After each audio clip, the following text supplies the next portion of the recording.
John B. Watson atau Bapak Behaviorisme. John B. Watson adalah seorang psikolog Amerika yang sangat berpengaruh dan dianggap sebagai bapak pendiri aliran behaviorisme. Behaviorisme adalah sebuah pendekatan dalam psikologi yang berfokus pada perilaku yang dapat diamati secara objektif, menolak konsep-konsep mental yang tidak dapat diukur seperti pikiran dan perasaan. Pandangan utama Watson, perilaku adalah segalanya. Watson berpendapat bahwa psikologi harus menjadi ilmu yang objektif dan eksperimental. Oleh karena itu, ia berfokus pada studi tentang perilaku yang dapat diamati secara langsung, bukan pada proses mental internal yang dianggap subjektif dan sulit diukur. Stimulus respons. Watson melihat perilaku manusia sebagai respons terhadap stimulus dan lingkungan. Hubungan antara stimulus dan respons ini dapat dipelajari dan diprediksi. Pengalaman masa kecil. Watson sangat meyakini bahwa pengalaman masa kecil memainkan peran yang sangat penting dalam membentuk perilaku seseorang. Ia berpendapat bahwa dengan mengendalikan lingkungan seseorang sejak dini, kita dapat membentuk perilaku mereka sesuai dengan yang kita inginkan. Yang terakhir ada tabula rasa. Watson meyakini bahwa manusia dilahirkan sebagai tabula rasa atau lukisan kosong, artinya manusia tidak memiliki sifat bawaan yang signifikan dan perilaku mereka sepenuhnya dibentuk oleh pengalaman lingkungan. Eksperimen Little Albert.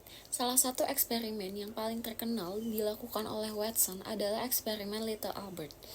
Dalam eksperimen ini, Watson dan koleganya mengkondisikan seorang bayi bernama Albert untuk takut pada tikus putih dengan cara mengaitkan tikus putih dengan suara yang keras dan menakutkan.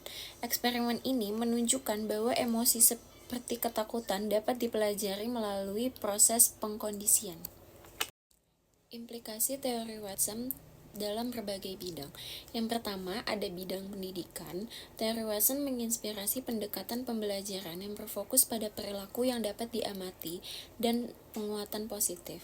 Yang kedua, ada psikologi klinis, terapi perilaku, yang didasarkan pada prinsip-prinsip behaviorisme digunakan untuk mengobati berbagai gangguan mental seperti fobia dan kecemasan. Yang ketiga ada periklanan. Prinsip-prinsip behaviorisme digunakan dalam periklanan untuk memanipulasi perilaku konsumen. Assalamualaikum warahmatullahi wabarakatuh. Perkenalkan, nama saya Salsabila Kesyarian dengan NIM 0603524065. Bruce Frederick Skinner adalah seorang psikolog Amerika Serikat terkenal dari aliran behaviorisme. Inti pemikiran Skinner adalah setiap manusia bergerak karena mendapat rangsangan dari lingkungannya. Sistem tersebut dinamakan cara kerja yang menentukan. Setiap makhluk hidup pasti selalu berada dalam proses bersinggungan dengan lingkungannya. Di dalam proses itu, makhluk hidup menerima rangsangan atau stimulan tertentu yang membuatnya bertindak sesuatu. Rangsangan itu disebut stimulan yang mengunggah. Stimulan tertentu menyebabkan manusia melakukan tindakan-tindakan tertentu dengan konsekuensi-konsekuensi tertentu. C. L. Hull. Clark L. Hull 1884 sampai 1952 adalah seorang psikolog Amerika yang dikenal karena kontribusi dalam pengembangan teori belajar dan psikologi behavioristik. Hull mengembangkan sebuah teori pembelajaran yang lebih sistematis dan matematis, yang berusaha menghubungkan perilaku dengan prinsip-prinsip dasar dari motivasi dan penguatan. Ia banyak dikenal dengan teori pembelajaran dan motivasi Hull yang menekankan pada proses internal, seperti dorongan dan kebutuhan fisiologis, sebagai dasar perilaku manusia dan hewan. Assalamualaikum warahmatullahi wabarakatuh. Perkenalkan, nama saya Raffi Nazan Fadila. Ingin mempresentasikan sebuah tokoh, Ivan Pavlovich. Adalah seorang fisiologi, psikologi, dan dokter asal Rusia yang terkenal karena penemuannya tentang conditioning klasik, salah satu kontribusi paling signifikan dalam psikologi dalam ilmu perilaku. Penelitiannya tentang bagaimana organisme belajar melalui sosial menjadi dasar dari banyak teori belajar modern. Conditioning klasik. Pavlov menemukan proses pembelajaran melalui asosiasi ketika mempelajari sistem pencernaan anjing. Dalam eksperimen terkenalnya, ia menyadari bahwa anjing mulai mengeluarkan air liur tidak hanya saat diberi makan, tetapi juga saat mendengar bunyi bel yang diasosiasikan dengan makanan.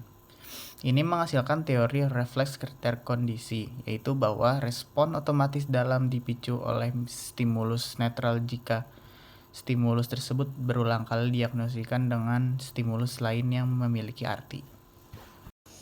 Ivan Petrovich Pavlov lahir pada September 1849 dan beliau wafat pada 27 Februari 1936. Adalah seorang fisiolog dan dokter dari Rusia. Ia dilahirkan di sebuah desa kecil di Rusia Tengah. Keluarganya mengharapkannya menjadi pendeta, sehingga ia bersekolah di seminari teologi. Setelah membaca Charles Darwin, ia menyadari bahwa ia lebih banyak peduli untuk pencarian ilmiah, sehingga dia meninggalkan seminari ke Universitas Petersburg. Di sana ia belajar kimia dan fisiologi dan menerima gelar doktor pada 1879. Ia melanjutkan studinya dan memulai risetnya sendiri dalam topik yang menarik baginya, sistem pencernaan dan peredaran darah. Karyanya pun terkenal dan dianggap sebagai profesor fisiologi di Akademi Kedokteran Kekaisaran Rusia. Hanna Jumhana Bastaman adalah seorang psikolog Indonesia yang dikenal atas kontribusinya dalam bidang psikologi religius dan psikologi Islami. Beliau telah menulis beberapa buku dan artikel yang membahas hubungan antara psikologi dan spiritualitas, terutama dalam konteks Islam. Salah satu kontribusi utamanya adalah mengembangkan konsep psikologi Islami yang berusaha memadukan prinsip-prinsip psikologi modern dengan ajaran Islam. Konsep utama dalam pemikiran Hanna de Bastaman adalah satu, psikologi Islami. Hanna de Bastaman mendefinisikan psikologi Islami sebagai ilmu yang mempelajari perilaku manusia berdasarkan perspektif Islam, dengan mengacu pada Al-Quran dan hadis sebagai sumber utama. Beliau berusaha menjembatani ilmu psikologi yang berbasis barat dengan nilai-nilai Islam.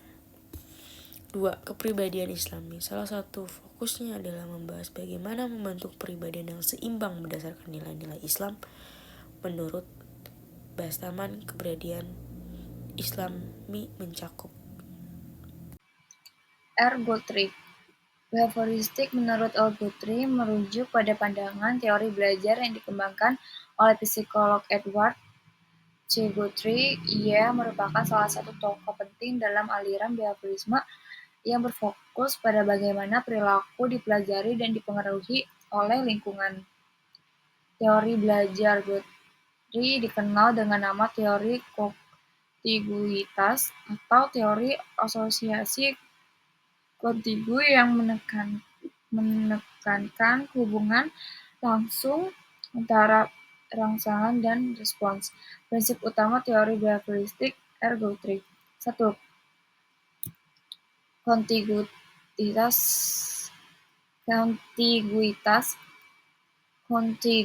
Guthrie berpendapat bahwa belajar terjadi karena suatu rangsangan stimulus diikuti oleh respon dalam waktu yang bersamaan atau sangat berdekatan. Artinya, jika dua hal terjadi berdekatan, maka keduanya akan saling terkait dalam pikiran individu.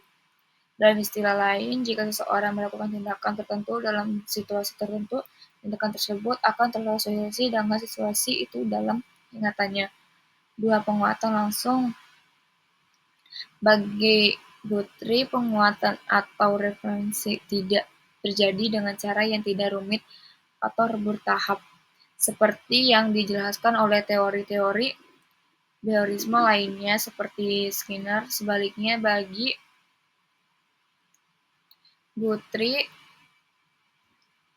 suatu penguatan terjadi dalam bentuk kontinuitas langsung antara stimulus dan respon. Artinya, suatu tindakan dilakukan berulang kali dalam suatu situasi yang sama, maka individu akan terus mengasosiasikan tindakan tersebut dengan situasi tersebut.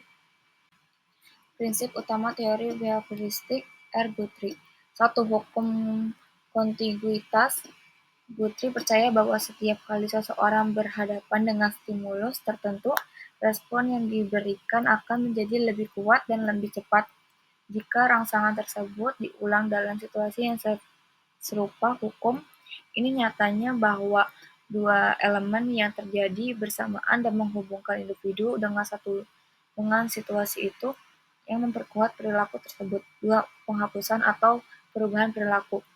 Salah satu cara untuk mengubah perilaku adalah dengan menghilangkan rangsangan yang terkait dengan perilaku yang tidak diinginkan. Dengan kata lain, yang respons yang tidak diinginkan terus-menerus dihadapkan dengan rangsangan yang tidak relevan atau tidak terperkuat, maka perilaku tersebut akan cenderung menghilang. Prinsip-prinsip belajar satu kali.